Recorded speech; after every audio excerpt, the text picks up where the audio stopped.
सध्या थंडी सुरू झालेली आहे आणि मस्त असे डिंकाचे लाडू बनवण्याची तयारी सुरू झालेली आहे. तर भरपूर असे ड्रायफ्रुट्स लोडेड बघू शकता, पिस्ता, बदाम, काजू हे सगळे टाकलेले साजूक तुपातले मस्त असे डिंकाचे लाडू.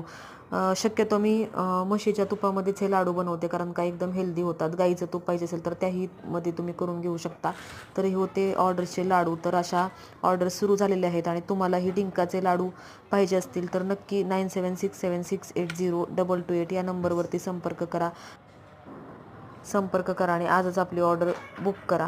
तर एकदम होममेड फ्रेश आणि मस्तपैकी अशा काळ्या खारकेमध्ये बनवलेले. तुम्हाला जर काळी खारीक हवी असेल किंवा पिवळी खारीक हवी असेल, ज्या प्रकारची खारीक हवी असेल तर त्यामध्ये तुम्ही लाडू तुमचे सांगू शकता. तर मस्त असे डिंकाचे लाडू अगदी फ्रेश, फक्त ऑर्डर आधी देऊ शकता जेणेकरून तयारीसाठी. तर नक्की सांगा की कसे झालेत घरगुती असे निलांबरीज किचनचे डिंक